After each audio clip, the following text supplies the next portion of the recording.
This is Pod Populi, podcast for the people.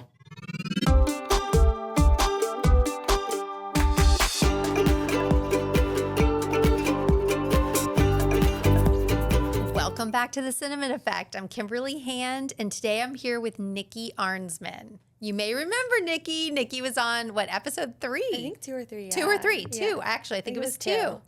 And she's one of my besties. She's my homegirl. We've known each other a long time. She's also a branding expert and doing some really cool things. So we're going to talk about that. Mm-hmm. This is more like cozy chat time. Conversation. Yeah, conversation. Yeah, conversation. Hang. It's like we're walking by the beach, but we're not. We're here. Exactly. Yeah. Which is one of our favorite things to do together, right? Yeah. Speaking of the beach, we were just at the beach together. Okay, so our husbands are friends, and they surf, they fish, they do all this, guy adventurous stuff together. And I always explain Matt and Dave's relationship that way. I'm always like, they are adventurers together. Yes, they are adventurers together. There's almost a 20-year age difference, though, between them. Yeah. You realize that, right? Yeah. It's so funny to me. It's funny that it's funny to you. It doesn't faze me because all of Matt's friends are older than him. That he spends quality time with does adventures with are his buddies are just older guys. Not older, they just are older than him. Matt's an old soul. Yeah. But it's so funny because we're at the beach, we're hanging, our families, our kids, are there. And it was rough at the beach over this past weekend. And there was, all of a sudden we see this woman running, and she was trying to get the lifeguard's attention. Mm-hmm. Her husband was caught in a rip current and was struggling. Waving. Yeah, he was waving the wave it down. Mm-hmm. So Matt is a trained EMT out in California, but he does not do that as a more profession ocean right rescue. Now. Yeah. Ocean rescue. Ocean rescue, lifeguarding, all growing up, which that never, I don't know if you ever lose that. No. Obviously. Carry on with this story. Obviously he lost that because he sees the rescue happening and he jumps in to help out because he's an avid surfer. He's so good at he's so strong in the water. So anyway, he reached that man and helped him out pretty quickly. Got him on the surfboard and brought him in. Yeah. There was a second guy out there too. Remember with the cap on, who was potentially on a leisure swim, but also was maybe stuck in the rip current, not totally sure. They ended up, I feel hanging out for 10 minutes out in the water. Yeah. Matt, the guy in the cap, and another guy, I think just making sure they were all okay. We were is Matt saving someone who doesn't need to be saved? On the second guy, on the second search and rescue. Yeah, the first guy needed, they got him in, and he was good. Yeah. Well, he was in. Yeah. So then a little bit of time, Matt comes in from the water. Not much time passes. He's talking to the lifeguards. He's talking to the guy on the ATV, another lifeguard. All of a sudden, Matt takes off on the ATV to search and rescue number 3. Yeah. It's actually, I said number 2, it's actually number 3. And he's kind of bye. And Coral, my daughter, she's got to be in on the action. So she was comes running back. She's like, Daddy's going to do more. He's going to save more. We're like, okay. And he just kind of waved by and took off down the beach. And I kind of lost sight of him. I was like, I don't really know what's going on. But then he, I guess, went in. Okay. And I didn't see any of this because, I said, he was too far down. So he came back and he was like, yeah. I was like, are they pay?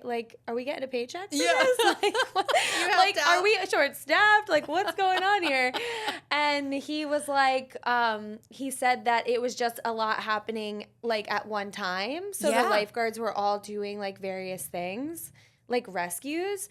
And they obviously they all know Matt because he surfs there and is just he's in the scene. He's in the scene. He's in the beach scene, so he knows all the lifeguards, surfing, etc. And he said that just a guy on a jet ski, which there was a lot of them, and it was rough. So I guess he got thrown from his jet ski, separated, and Matt just kind of the guy was definitely away. And then he saw Matt coming and like swam real fast, got back on his jet ski. I think maybe he thought he was gonna. Matt was like, "Are you good?" And the guy was like, "I'm okay, man. I'm okay." Okay, and it was And okay. he just like got back on and took off then. Then he came flying down the beach to us, the guy on the jet ski, inside of the buoys in the swim area. This we realized after was the same guy that Matt went and did the third search and rescue. Yeah. The lifeguards are blowing the whistles, yelling, "Get out of the swim zone!" And the guy was just like, "Oh." He was a little unhinged. Yeah, that like jet he was a skier. little unhinged. So then he just took off and like that was it. This was also same day that sailboat. I was going to say the sailboat. Yeah. There was a sailboat that got, I mean, you saw more of that. I guess It, kind of like, got capsized. like capsized. It did fully. It was like, I saw in like the local Facebook page that it was like capsized, all debris coming into the inlet and like Yeah. in the jetty. I mean, I'm born and raised Floridian. Mm-hmm. I have a healthy respect for the ocean. I Yeah. feel like you've really just got to respect it. It's no joke, Mm-hmm. you know? So yeah, 3 search and rescues and a sailboat capsizing. Yeah, it that was was an an active day. eventful, active day at the beach. We're like, you know, we left the beach when Matt was on the third search and rescue with the jet ski. We had no left idea. right after you. Like once he got back, I'm like, wrap it up. Yeah, Let's go. he's like on the ATV. We're like, see you, Matt. David's like, I'm like, should you go with him? He's like, no, he's good. Also, like, this is. We don't have to go through all of Matt's search and rescue stories, but this is not the first time that's happened. It's happened Not when the we're first out time. on the boat. It's happened at the beach several times. It's happened at the beach. Like, you know, somebody like even like elderly, like they Yeah. sometimes fall down that little can't get back up that little ledge where the water line is. Yeah. You know what I mean? And so they just keep falling and falling and can't get up from that water lines. And then the waves are coming and pushes them back in. So he's done a lot of just like assisting even out of the water. I But mean, just think you it's want like- Matt there when there's something he's happening just- yeah. to you. Which people always like, you know, I love my husband. He's great. And people are always, our kids are very water respectful for sure. Yeah. Especially my daughter, like she surfs, so she's, you know, learning so much respect about the water, and I'm so grateful for him for doing that. Like I grew up on the water, boating and jet skiing and all the things, but I didn't grow up surfing in the way that he did, you know? And so they have so much respect for the water, and even our little guy, like now he does. But you know, people are always like, aren't you nervous? Cause like, you know, our little ones too, but like he walks the dock and stuff, and we're comfortable with him doing that now. Yeah. And playing in the water, like not in the ocean, it's all eyes on him, you know? But I'm always like, yeah, and they have such a healthy respect for the water. And I think like that's a Matt thing, you know, Yeah. that he's like giving them that. Yeah, it's like gift. one Yeah. of his like skills, you Yeah. know, and I love that. Yeah, me I love too. that. So He's shout good out at to that. Matt, Shout out because to Matt, Matt. search and rescue Matt, like Yeah. it's fun to see in action. He's Yeah. It's fun to see in action. I know. So let's talk about you and what you're doing now, because yeah. Nikki is always evolving. And I've mentioned this before. I feel like you're always someone that's just like, I'm always inspired by you because you're not afraid to take a chance. And you're not afraid to do something different. And you have been able to utilize so many different skills and phases of life that you've been in. It all makes sense, you know, Yeah. moving into the next thing. So if you want to talk about what you're doing. Yeah, I think, you know, first and foremost, obviously, like becoming my daughter's 7, my son's 2.5. So it's like 7 years ago, everything changed, you know? It's like when I had her at the time, I had the clothing line Jiva, which I think we talked a lot about in that Yeah, we did. episode. Yeah. And so we had that, and that was just sort of like this visceral shift in my body of like, okay, something, you know, needs to change, which is now so interesting when my sister and I, Remy, who's also on a couple episodes back, we had the clothing line together, and we exited that in 2017, which is so interesting because people are always like, do you miss that? And like we do, because it was such an exhilarating time of life. Like we just were doing so much, and yeah, it was just like, it was really, really cool to think. It's really cool now to think back on like what was created from that and all our retailers, and just like it was such a thriving business. But it's crazy because 2.5 years later, COVID happened, and retail and wholesale just totally changed. And like our business, really looking back on it, just the way we were positioned, like we didn't have investors and all that, like it would have crushed our business for sure. Wow. And so, you know, as much as we like wish we had it still, I think we're also like, wow, what like the God's hand in that, like sort of just change that we made. Yeah. And it also would have never led Remy to where she is now, or me to where I am now, you know, at a certain point. So 7 years ago, it's like everything changed, became a mom. You're kind of refiguring out, refining your creativity, refining your motivation. And I've had that conversation with so many women just about business owners, and, you know, then they become a mom, and it's like just like finding your groove again. Like not even so much like your groove as like a mom, because that I think you just sort of figure out over time, but like finding your groove as a business owner again, and as a creative and a leader and a, you know what I mean, somebody that people look to continue evolving and moving forward in the work that you're doing.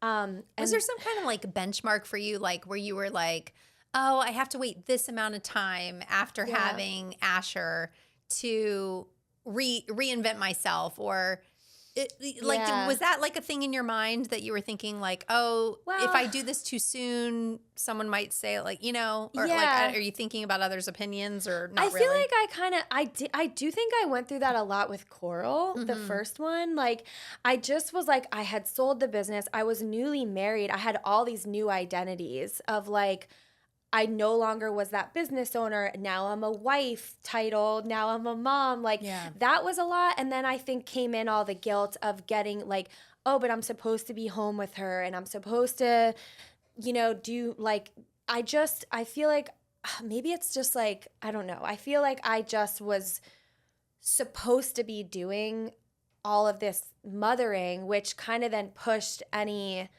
entrepreneurial like spirit in me down.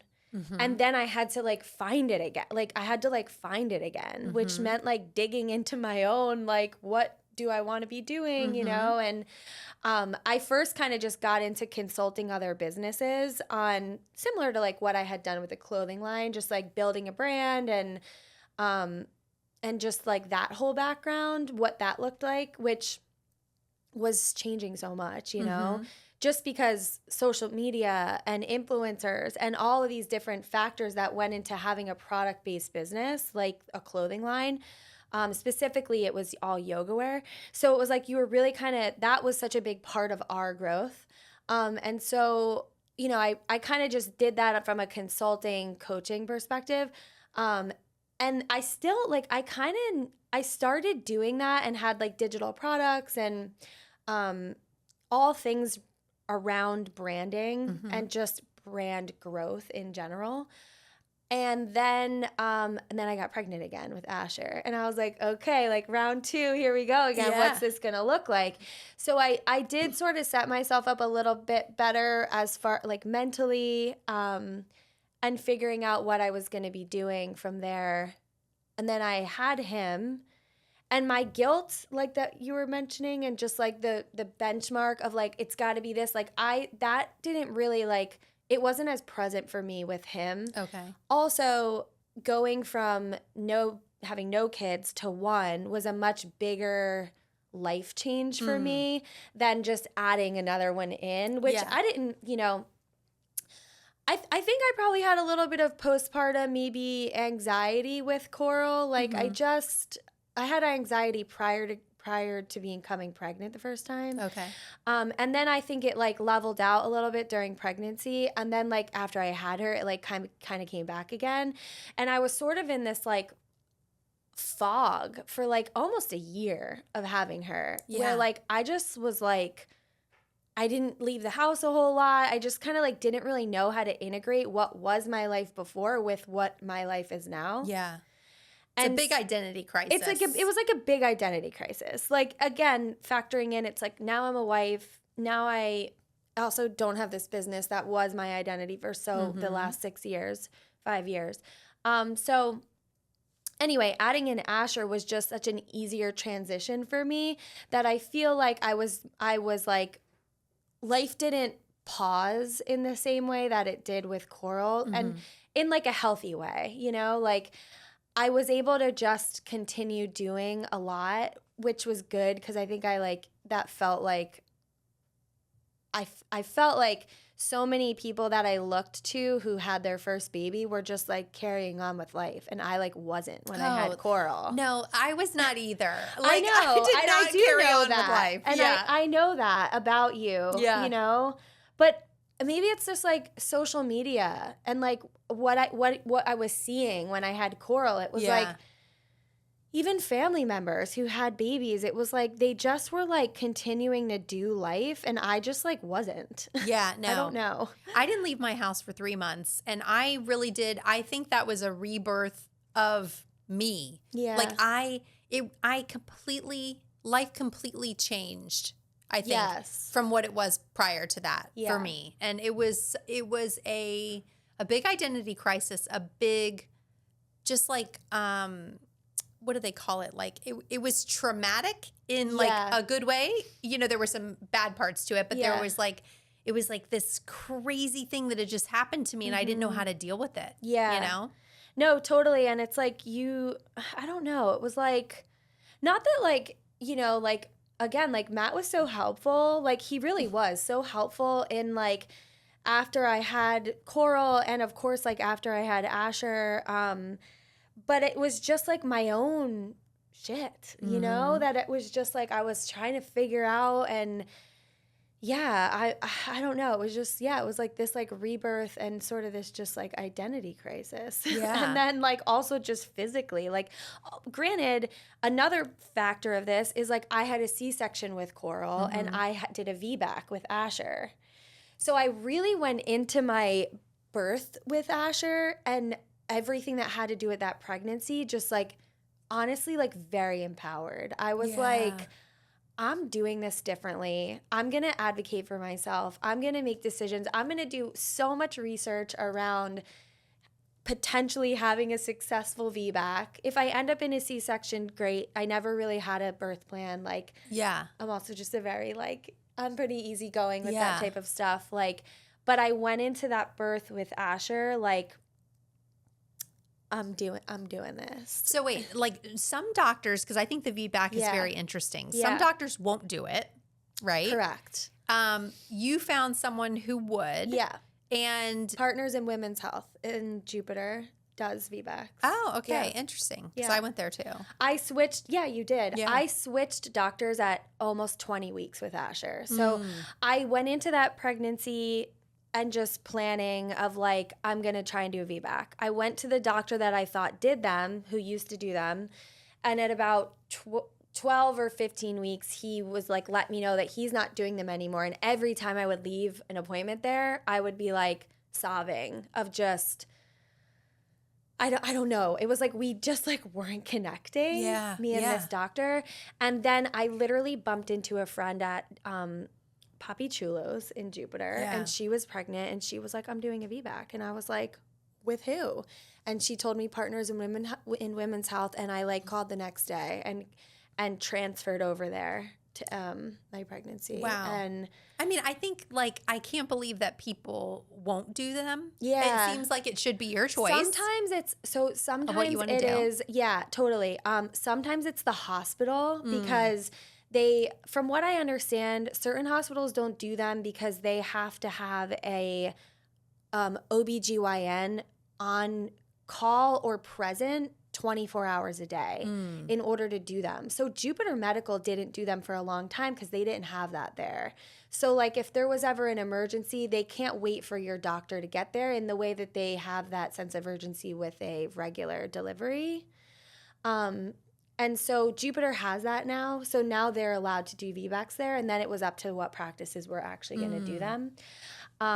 My original doctor that I had Coral with was, I could do a whole episode on the VBAC I know, right? stuff, Like the honestly, VBAC, because that was like a whole thing, was just figuring all of that out. And there's so many reasons why, in hindsight, like C-sections happen outside of them actually being medically necessary, which a lot of times they are medically necessary.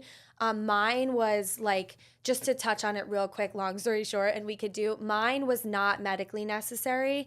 And mine was like, it was basically presented to me as that was the only option. Like at my last appointment that I went to the day before my due date, and the doctor that I had at the time was pretty much like was basically told me my chances of having a natural labor were so low that I should just do a C-section, and I just really didn't know any different. So I just let out the cry in the office, and then was like, again, I'm so easygoing. I was like, all right, game on. Like, we're just going to do this. Yeah.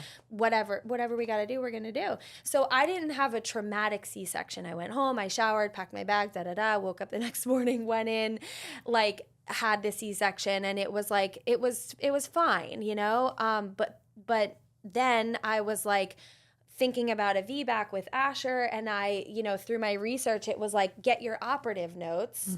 I did have some reaction to some of the drugs that were given to me during the C-section. So I got those from the hospital just to see what I was given and be able to give it to the new doctors in like, if I end up in a C-section, like give me alternates to what's here because I didn't react well to that. And so when I pulled those, I realized in my operative notes has the reason you went in for a C-section, which then said that I had, Matt and I both declined a trial of labor. Oh. Yeah. So we electively declined a trial of labor, which would then put us into a C-section, which was not true. We just didn't have the option. So interesting. Yeah. It's like when you start to uncover, you know, things, it just... There's so much like secrecy, and I feel like it's I don't know. Yeah, I have a lot of thoughts around. I have so many thoughts around it, and honestly, it really was like I didn't have so many people go into VBACs as like a redemption birth, like they had an awful C-section, traumatic, all different things, an emergency C-section, whatever it is. So they go into the VBAC as this redemption. And you'll hear that a lot if you're researching VBAC stuff and stories. There's podcasts you can listen to and just listen to story after story, which I did because I really wanted to just have my best chance of doing it and having it be successful. And so, yeah, I didn't have that like redemption feeling. It was more just like I want to experience a natural birth. And I knew that with my daughter, it was not a medical thing. Like, so I was just like, I just kind of want to like see what my body's going to do. Yeah. Really. And you did it. I did it. And I did it. I'll have to tell my whole VBAC story, but I did it. And it was amazing. A birth plan or a birth story. I keep saying I was going to do that on my podcast. Maybe I'll kick off a new season with that story. But your podcast, shout it out. Oh yeah. The Business of Branding podcast. One of those things that I did for a while. Yeah. And then I like lost back to what we were originally talking about. It's like I hadn't really quite found my groove with that again yet. And just sort of my like creativity and motivation behind it. And it's like, it's coming back. Yeah. So it's good. I'm excited. Because I think you are such we called you a branding expert, which you are. And like, it's just so in you to be like on brand with certain things. And you've really helped me figure that out too. And like connecting the dots on what I really see myself doing, going forward and putting that out there. So I love personal branding because like I've said before, I think personal branding is like important just even if maybe you don't necessarily have like a business, like it's your vibe, it's your, like, I feel like everyone is a personal brand. Yeah. I don't know. I always think of it. No, it's so interesting to hear you say that because it's like all the things you like know and love and care about. And it's almost just like your soul coming out in the form of like, of just like physical representation, you know what I mean? And so, yeah, I feel like even if you don't have a business or maybe you desire to have a business or something in some capacity, even if you don't, I actually take that back. It's like, even if you don't have a business and you are a role in another company, like a C-suite level or like an executive or, you know, you play an integral part in another business and brand's growth. Like in my mind, personal branding for the people in your company is so valuable because they just become these little angels out there doing all the work, you know, of spreading the message of the business and of the brand. And so there's so much value in, yes, having a personal brand when you run your own business, obviously.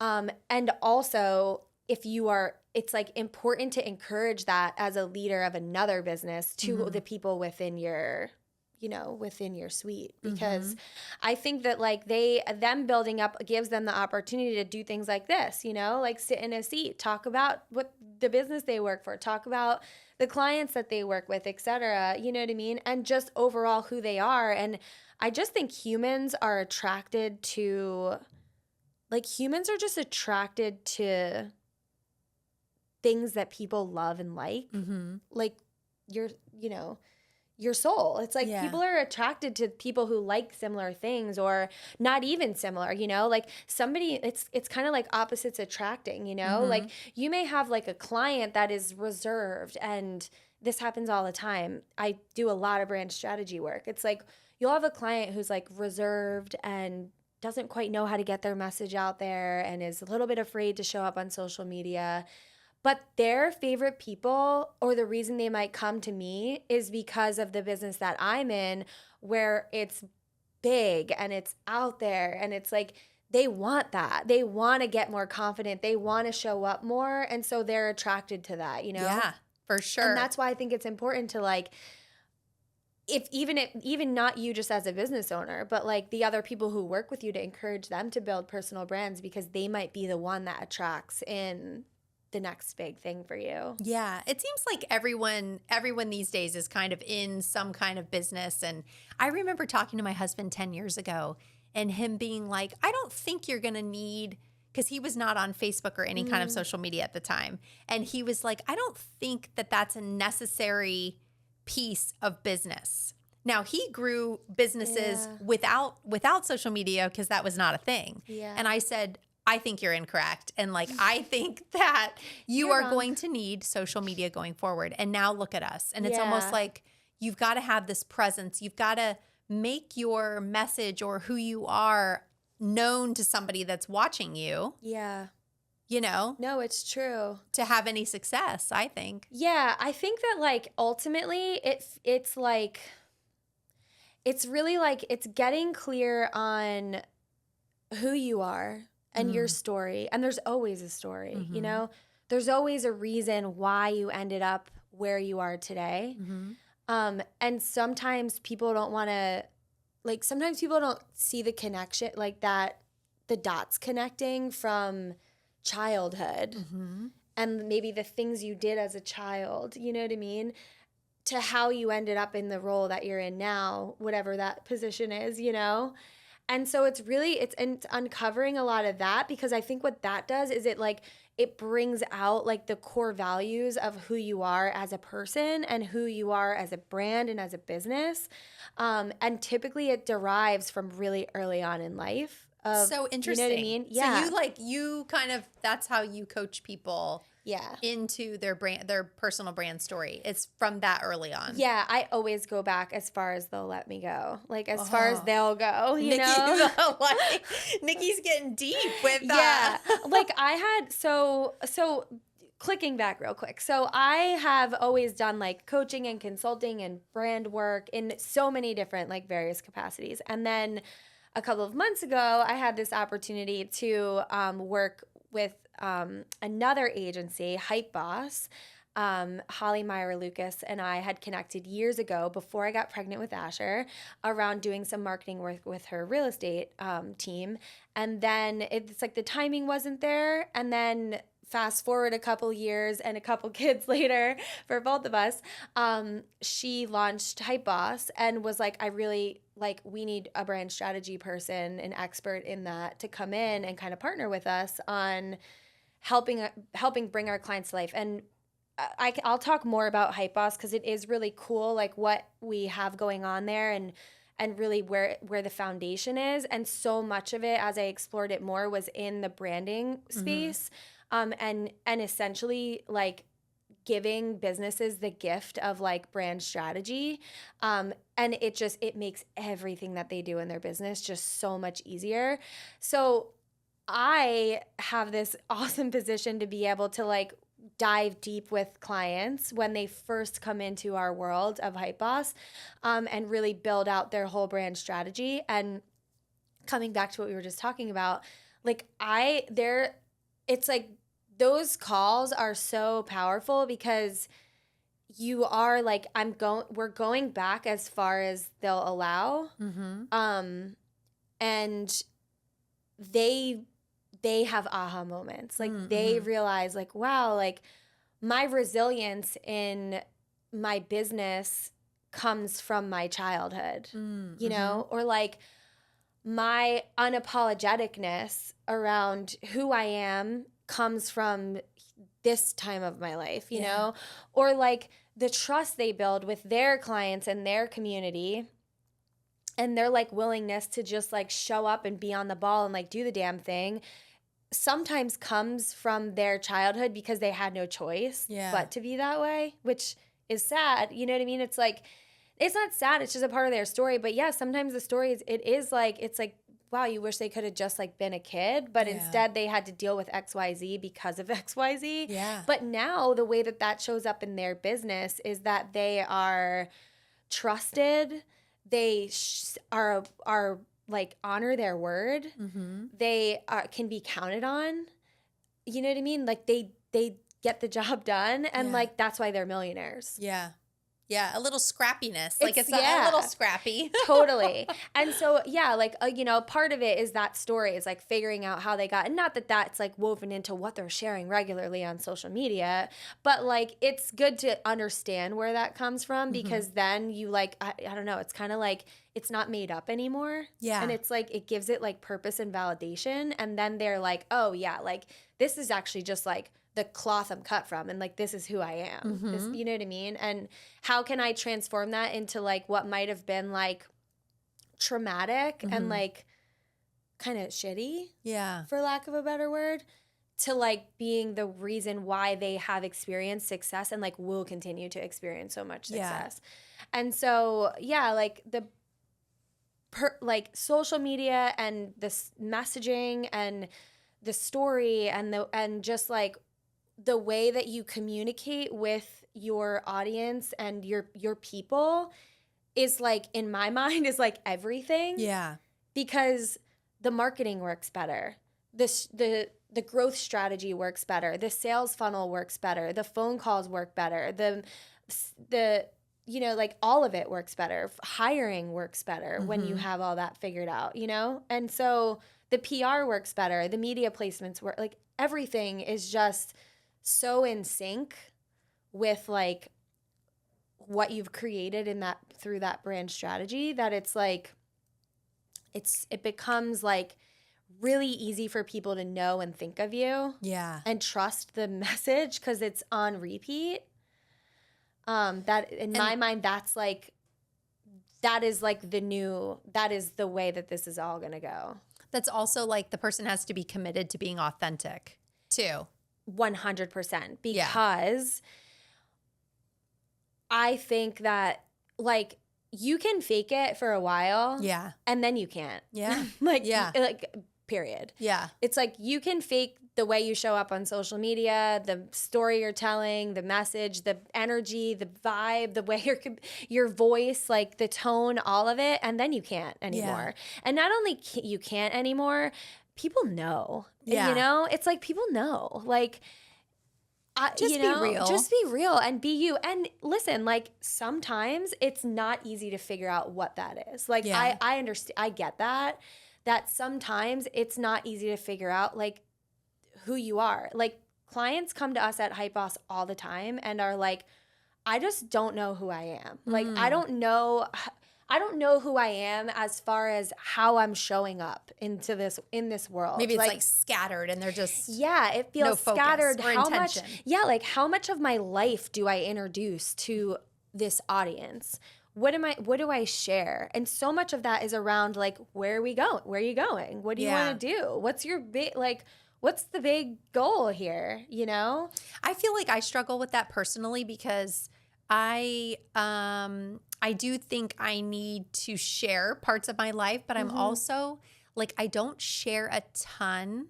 I do share my son, but I don't share a ton of him. Yeah. He's not like the main character in my social media, you know, like he's there, but, and I kind of choose, you know, not to do that, but he's such a huge part of my life. So it does feel like, it can feel like a little disjointed of like, oh, well, I'm kind of leaving him out of it a lot. And it's so much of what I do on a day-to-day basis is like be with him and everything. Yeah. I don't know. So I struggle a little bit with that. Like that's like a mom business owner or mom personal brand thing, because I do think like I've definitely dialed back sharing the kids also. Definitely like as far as business and stuff goes. And I like even myself, like even I'm doing this work on a day-to-day basis and I'm like, should I put my profile on private and just have it and then like delete everything and have it just be like know, listen, like these questions are like everyone's always thinking about this, but like, yeah, I do think that I actually think there's a shift in that like over the last like 4 to 5 years around like what we're sharing of our kids and like are they comfortable and cool with that, you know? And I think as they get older too, I don't know, it's like I don't want Coral like in 5 years or, you know, not 5, but like 8 years when she's like a teenager. Yeah. To be like, all this stuff of me is on the internet. Yeah. You know? Like, because we really don't know how that it's like you don't really transpires, know you know, out there in the world. Yeah. I know. It's definitely, that's like a deep, I think about that a lot. Me too. I do too. And so, you know, I think that that's like something that you are, you like uncover and kind of figure out, you know? Yeah. I mean, I am like you said, like I'm always like, I'm never afraid to like make a change like that. Like to just be like, I've just now decided I'm not going to do this. Yeah, I don't want to do that. I don't want to do that. Actually, someone I follow, well, you follow her too, Jenna Kutcher. Yeah, she's huge. She's Gold big Digger on that. podcast. She stopped sharing her children on social media, and I thought that she had been really open about her motherhood journey and sharing a lot of her children. And then she just decided like that was it. And I think, you know, if that feels right in your core, like go for it. You do what feels right to you. And if sharing your children feels right to you, that's your prerogative as well, you know? I do want to talk about with you, like, I feel like we're in an interview style. I was like, this is going to be like more no, it's good. cozy chat type style. But you know, as you've gotten busier and you have a lot of priorities and you're, you know, working much more, and how do you like, I'm learning where I can like sub things out and like let, you know, the things that don't light me up, like laundry, let's say, or like, actually, I really do enjoy laundry, to be honest. I do enjoy Oh, goodness. I do enjoy laundry. I do. I like I kind of always have, like, since I learned. But anyway, learned how to, like, you know, take care of my clothes and everything. I like to hand wash things. Like, I'm really kind of strange. But I love this. But I'm like, what are the things? Because you and I were talking at the beach during the search and rescue about Instacarting Costco. Oh, yeah. I'm an Instacarter. I had no idea you could Instacart Costco. Yeah, you can Instacart Costco without a membership. It's amazing. Yeah, like... I did not know. You know, that. I just do some things from there. And then I do, grocery shopping to me is like, first of all, the cost of groceries drives me bonkers. Yeah, so like, crazy. I just try to figure out like, how can I spend the least amount of money while still making sure everyone's got food? And like, I don't know. It's like, I pretty much have 3 very hungry children in my house. My husband being the one of them. Oh God, we could tell stories about that. We should just do an episode on my husband. Matt Arensman, you need to come on this podcast. He should come on. He would be probably very comical. Oh my God, it'd be so funny. I would love it. So my husband sleep eats through the night. Pretty much. So a lot of our food goes missing during the hours when nobody is awake. So a lot of groceries are happening all the time. But yeah, I do. So to your actual question, like I'm still figuring out because I'm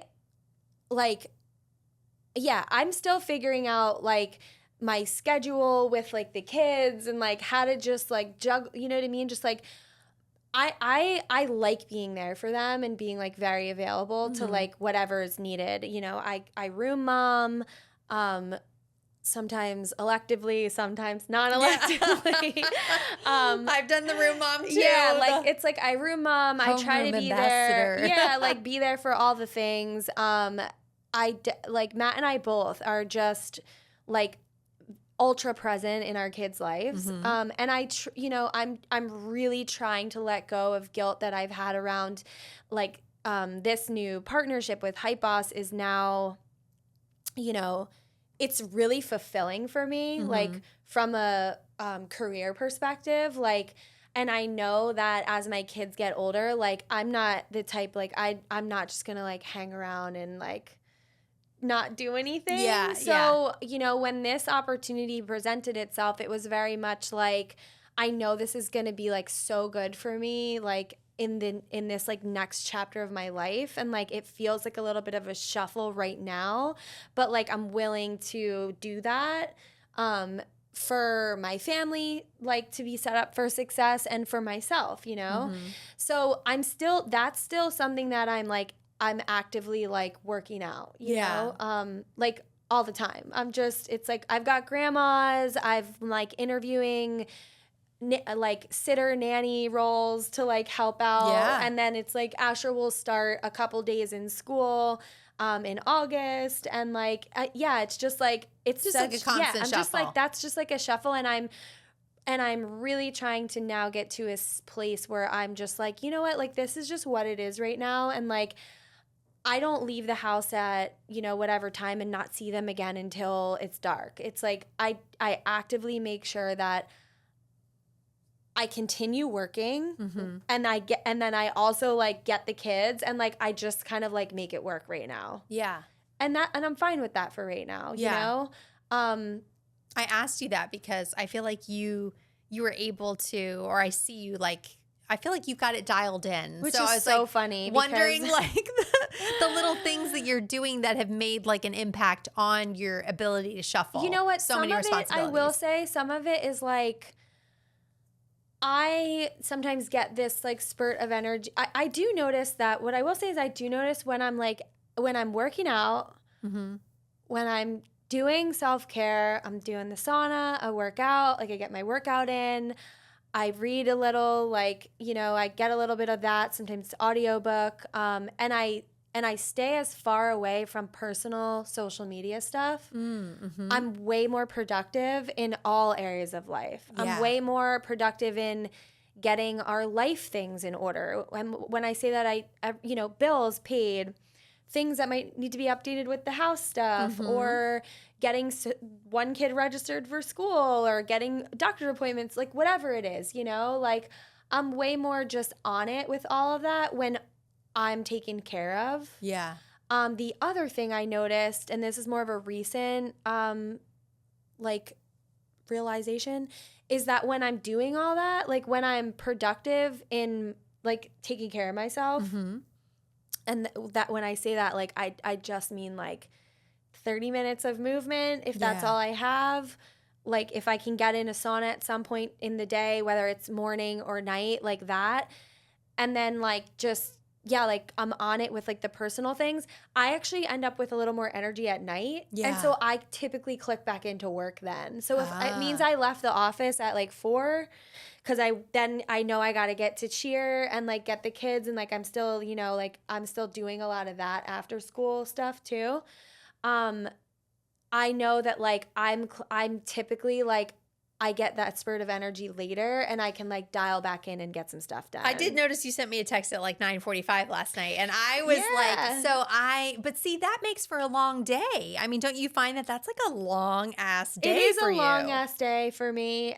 I think I'm just in a, like, I go through like seasons of this. Like sometimes I'm like, I need to be in bed, done, Like, I'm done. Yeah. And then I'll go through a season where I'm energized. I don't know. I'm energized. I'm in flow. I'm doing my thing. I feel good.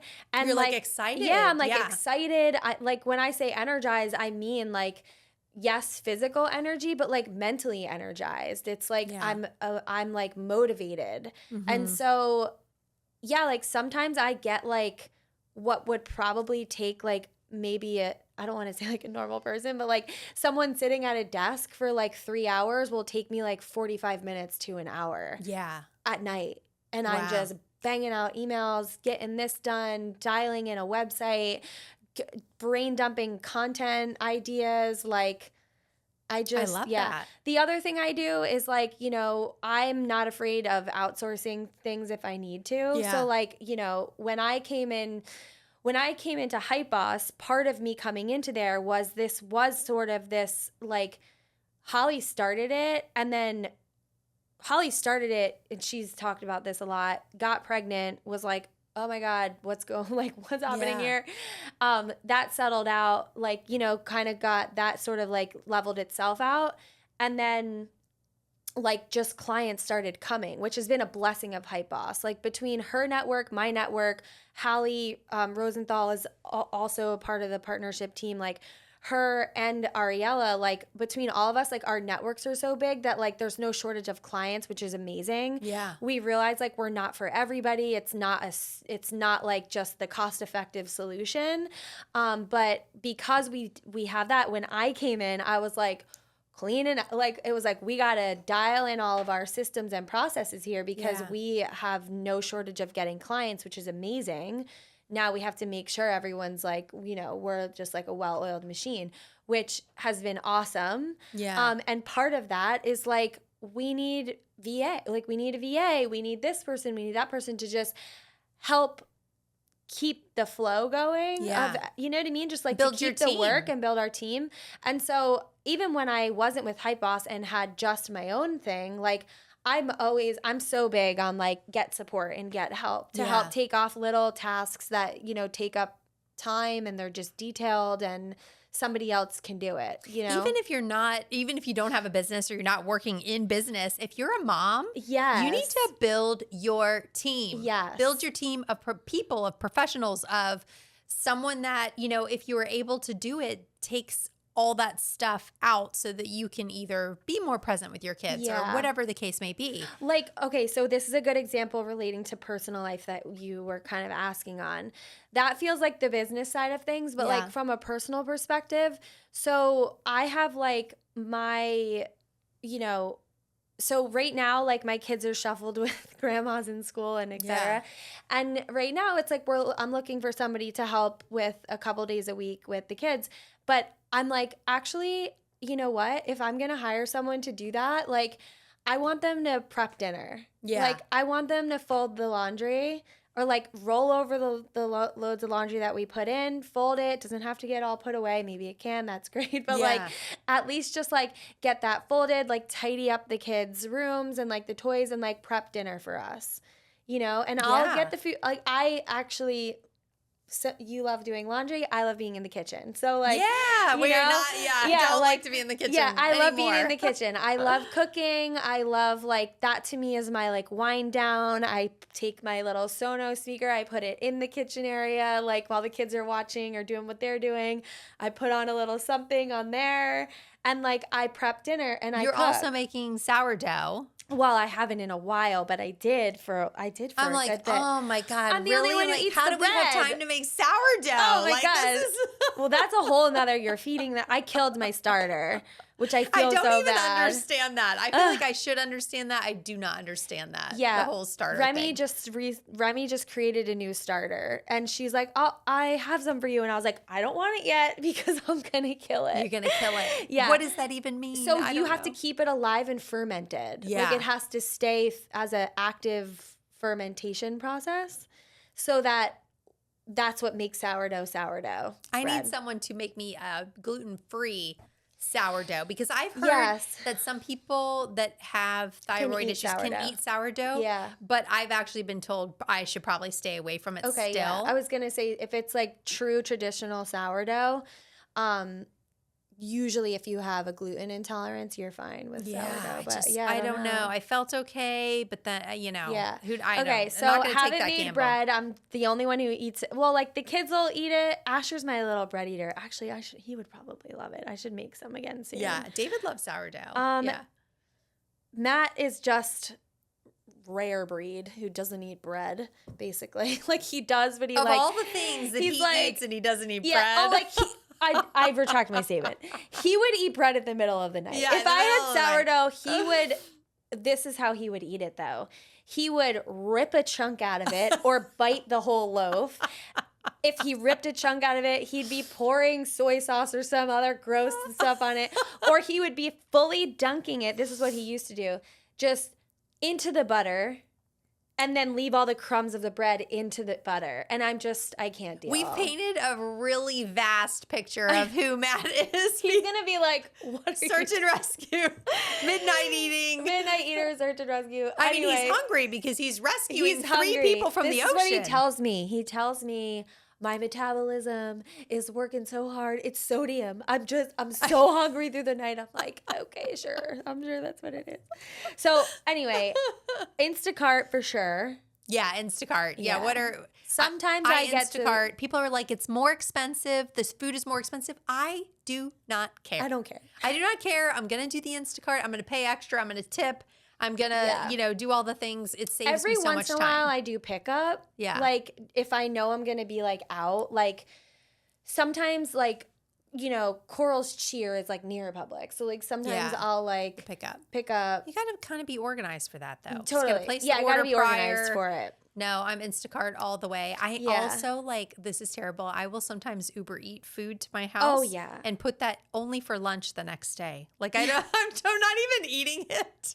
Oh, you get it. I'm just like, that's I'm tomorrow's this lunch. for tomorrow. Yeah, this is tomorrow's lunch for my child. Like, this is what I'm going to pack you. Oh, I've never done that before. That's when I'm like really in dire straits. That's a next level. Yeah. Like, also, though, I will say, it's very like, lazy, but kids' lunch stuff is like a whole thing. Yeah. It's like, it's a whole situation. Yeah. Why didn't you eat this? Do you not like this? What do you like now? Who are you? Don't throw away the like $3 meat stick that I just put in the lunch. Like, do not do that or I will be upset. I'm like, I'm going to be mad. Bring the meat stick home. Yeah. No, I just got totally. these on that note. I just got these venison meat sticks. They should sponsor me. Shout out.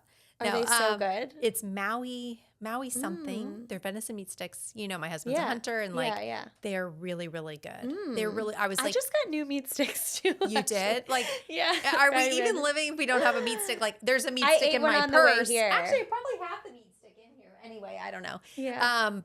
Really good. I have to have a meat. And I really used to be vegan back in the day. You were vegan. For like 8 years. I know. I remember when you started eating meat again. It was like a moment. You were like, I'm eating meat again. And I was because we talked about birth. Like it was after my birth. You had David. Yeah. And, there was some blood loss. And I craved meat like I was a caveman. Or I don't know. And I just needed it. Yeah. And ever since then, it's been back in my diet. I think you just have to honor yourself. Yeah. When something like that happens and be like, this is what my body needs. Yeah, totally. So now I'm venison meat sticks, Which I just like really love to have a meat stick regardless. Yeah. I feel like that's too much talking about that here, but yeah, it's easy, quick protein. And actually the kids love them. Like Asher loves them too. Oh, I got a gator meat stick when we were in Orlando. Okay. And that was really good. I was like, gator? I don't know, but I'm starving. It was like a mix. It was like gator, probably beef, something else. Oh my God. Growing up, I've never eaten gator. I mean, that used to be a thing like back in the day. Yeah. I don't even know if that's This is legal. like extreme Florida talk right now. I don't even know if that's legal. The gator meat stick, I'm not sure. I don't know. It was at Gatorland. Shout out Gatorland. I should be sponsored by Gatorland. Like we shout that place out from the rooftops. If you've never been in Orlando, it's really? It is so much fun. Oh my gosh. So much fun. Okay, we need to take a road trip. There's like thousands of alligators there, thousands of them. Babies, full-grown ones, you can feed them. It's kind of crazy. There's a crazy fun buggy ride.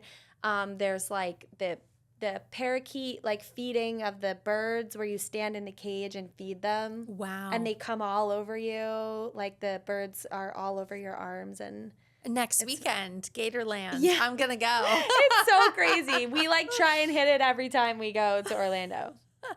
The little hidden gem of, it really is. It's total Orlando. it totally gives you, what's that show? The King. What was that show during COVID that like everybody watched? Oh God, no, Tiger King. It's total Tiger King vibes. That guy is so. That whole story. I remember watching that in COVID. Yeah. Like, what am I watching? I know, we were like just so sucked into it though. Yeah, you it's had to like be. family owned and operated since the like 50s, like this place, and it was like, yeah, you can look it up. It's just a wild experience, but highly recommend. Oh my so gosh. Fun. That was Anyway, that was chaotic. That was sorry. We just went. That was beach walk. that was beach walk. talk. Yeah, Gatorland meat sticks. Totally. So anyway, yeah, I do the Instacart as like saving time. You know, I'm finding someone to maybe help do stuff like that with the house. You know what I mean? Just kind of help to prep things in Well, that I love that way. because then you can spend time with your children. Yes. And then the other stuff is taken off the plate. Like I was always Yeah. like, I don't really need someone to like, yes, I've had babysitters and everything, but I don't really need someone to be with my kid. I'd Yeah. rather be with him. Same. All that other BS of being Same. a mom is like, that's what I It's don't for want the to birds. do. Yeah, it's I for agree. the birds. No, I agree. The I cooking, think, the like, meals. Yeah, I know. I like the cooking, but laundry, Matt would be like, girl, get someone to fold your laundry. But also he would be like, how can you not fold the laundry? Like, just do it. I even I'm told just like the worst laundry folder ever. I told David, I said, listen, you're wearing too many board shorts. Oh, I said, I'm going to put a, I don't know what, like a restriction Yeah. on how many pairs of board shorts you can cycle through in a day. board shorts and t-shirts. I'm like, Matt does it on his own now. Rewear it. Yeah, inside the mouth. I'm rewearing it. I will rewear Yeah. this sweatshirt after, Yeah. like rewear the clothes. You're not Yeah. getting that dirty. No, totally. I don't Yeah. know. No, I agree. Yeah, the laundry's always been a thing, but I'm like, it'll get done. Yeah. It's gonna get done. It'll get done. But otherwise, like, I feel like life's pretty simple right now. Like, there's the shuffle, but it's also like it's for a while. Like right now, it feels like this is what I'm doing. Like Yeah. this is what I'm doing with work. You know what I mean? This is the kids' schedule, and we're like in a flow, which Yeah. is good. It's Yeah, like, you feels got good to be find the that way. flow. Yeah. You got to find the flow. We're trying to determine right now, sports for my son and just like finding the evening flow of Yeah. homework, of priorities, of dinner, of all the things. And it's like some people make it look very easy. I just always find like I feel really out of control if things are just the schedule's crazy and I'm Yeah. just trying to like rein that in. So that's kind of where I'm at right now, but I know. it's all good. The sports thing gets hard because like if you have like a very active athletic kid, they like want to do all the things. They want to do all the things. And like it's exciting because you're like, this is exciting. And like coming from an athlete background, you like want them to be doing all the stuff.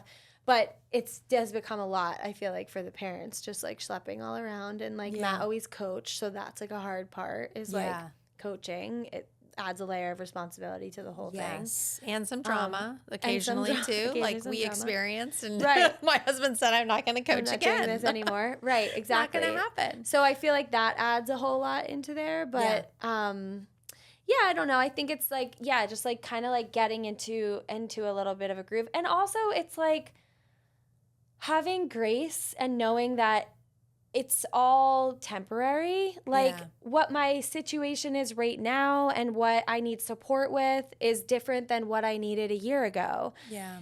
And it's probably going to be different than what I need this time next year, just given what the kids are up to and what work looks like and all the things, But I think like it's hard because there's no one size fits all. Yeah. Everybody's needs and desires are different, you know? And I think of that is like a rule of life. You know what I mean? Like,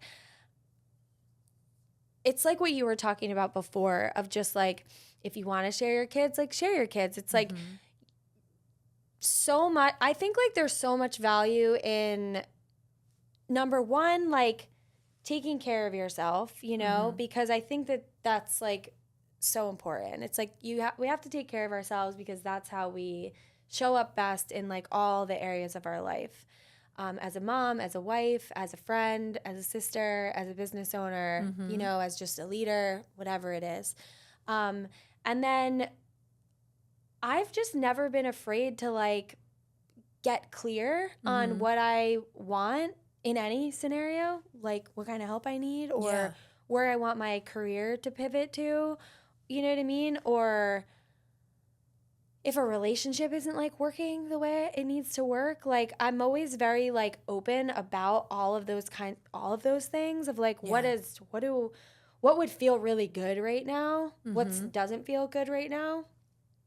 I use my cinnamon effect journal. I love that. You know, to like get clear on that stuff, like writing it out. And then it's just like action. Like I'm just such an action taker. And yeah, I'm just like, who is judging what I'm doing? Like that it should ever matter to me more than like me just doing what would feel really good for me. I think as some moms, you know, and I'm speaking as, you know, in motherhood because it is like a lot of balls being juggled and everything. And sometimes and I know I have done it in the past, of like drowning in just the experience of that moment and not really being able to figure out, you know, where do I need help? Where do I need support? Like, how do I make this work in a way that I don't feel like I'm being completely taken over and drowning in this experience, you know? So I don't know. I just feel like I wanted to kind of talk through that with you today. And what does that look like? Yeah. My biggest like takeaway from all of that is like that it changes. Yeah. You know, it's like never just like, I don't know. It's like a constant revisiting of what do I need? What do I need? What would feel good? What's not working? Because I think, I mean, maybe there's people out there who've never felt that drowning feeling. I don't know. But like, I know I have felt that like so many times. And sometimes, honestly, it's like a day. Yeah. Like I think it's also important to like recognize when like you're having a day or a couple days, like a week, whatever, you know, whatever it is. Like, and you just need to you got to snap out of it. And I'm not saying like sack up. I'm saying like sometimes sack up, but I'm saying like, you know what I mean? You got to like pause for a minute and figure out, is this like overall, how long has this been going on that I've been feeling this way? And like, is this a life change that needs to happen right now? You know what I mean? Yeah. Like, is it a career pivot? Is it starting something new? Is it finally, you know, is it hiring? Is it getting help and support? Is it cutting back on something else so that you can afford to have help in a certain area? Whatever, you know what I mean? Like, whatever change needs to happen, like that's something that you need to just kind of like have an awareness around, because there's been times when I'm like, I'm drowning in it. And also I'm like, it's just the timing right now because this kid's sick. This one's got this. Something's not working out at work. You know what I mean? Like, I'm trying to put out this fire. And it's like everything feels like it's just not working. And I had that like last week. Yeah. Like, it's like, I like my life. I'm reevaluating everything. But no, it's good. It's good to have that every so often and try and like pivot and figure it out from there. Yeah, totally. I think you're really good at that. So the pivot. I just want to talk about it. Yeah, this is the queen of pivot over here. Queen of pivot. Yeah, I think I always like, as far as business stuff goes, like I'm definitely like, I've never been afraid to like take risk and try something different. And just really like take a chance on an opportunity if it's there and it feels like aligned. But I definitely always do like a check-in of like,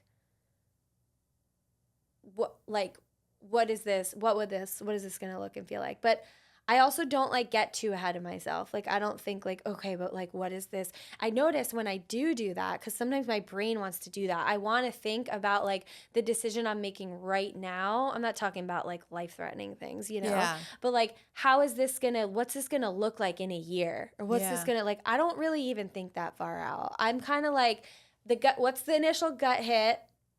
Is it good? Is it a hell yes? Is it a hell no? Yeah, I'm big on the hell yes, hell no. Is it a hell yes? If it's not, it's a hell no. And then I just roll. Yeah. And just dive in. Just roll. For better or for worse. What is your last word of wisdom for the cinnamon effect? Oh gosh. That question's always so hard. We can talk for hours, yeah, you know, I know. you and I. Yeah, I feel like the overarching theme of this whole episode, from the VBAC stuff to just even like, you know, even like Matt doing the search and rescue stuff to like to business stuff, is like really like just like being connected to who you are. Yeah. And even if you are running a business, or you know, are thinking about starting a business, or you've been in a leadership role and you want to really kind of figure out who you are so you can speak on stages, so you can go on podcasts, like that to me is all like personal brand. Like that's all personal branding. But aside from that, like it's really kind of just it's like following your gut and like following those little like nudges, you know, like I'm like just telling back to Matt, like it's like he sees someone struggling, like that's just like a that's calling. him. That's him. Like, that's who he is. Like, he's never going to not jump in. No. Even if there's officials there who are getting paid for that job. Like, he's going to go, you know? Because it's that, just like, like, what if they can't like, that's just who he is. And he knows that about himself. And I love that he knows that about himself. And I think that goes for like everyone. It's like in motherhood, in a professional role, like, really kind of knowing who you are is an amazing gift that you can give to yourself, and furthermore like give to the world, because are people out there who are waiting for your story. They're waiting for your product. They're waiting for your talk. They're waiting for your episode, you know? Like they're out there just waiting for you to bring whatever's been placed on you in this lifetime to share. And the reason why people like me in the branding space exist, and businesses like Hype Boss, is to help you do that better, you know? And so, and to help to really get to the root of that, and then be able to like go out and do your thing in the world. Yeah. Share your light, peeps. Yeah, you got to share your light. And it's like, it's like, what are we here for if it's not to do that? So, you know, and listen, like also it's like I talk a lot business. I feel like you do too, but like I also understand that for some women, like that is just being a mom. Yeah. And like that's okay too. You know, like it's okay if your calling is to not be a mom and is to just run your business or do your thing or whatever that is. Like everybody's here for a reason, and you know, everyone's got a story. Journey. Yeah, it's your journey. And I think that also allows you to like be a lot less judgmental in life. Yeah. And like a lot less like they should be doing this, or like I should be doing this, or they, you know, why are they doing that? Or, you know, give that up. Like, give it up and let it go. You do you. You let other people do them. You. Those are my final words. It's stay in your lane. You do you. Stay in your lane, and like, just like it's just I always am just thinking that like I feel like for such a short period of time, and it's just like I feel like we started saying like you do you, and that is kind of like the Mel Robbins let them theory. It's like you do you, and that is sweeping. Like people are so into that right now. It is. It's like you do you, and it relinquishes so much control that you feel like you have to have. Yeah. And you just let people do their thing. Yeah. And it's okay. Yeah. You know, it's okay. I'm actively practicing the let them theory right now. It's really amazing. I'm just like, I do love it. Do you and listen, I'm going to do me. That's right. So Nikki Arensman, I love you. Thank you for coming here. This was so good. Time for a meat stick. I know. Oh, yeah. I'm going to fish in my purse for that one. Thank you guys so much for listening to this episode of The Cinnamon Effect. See you very soon.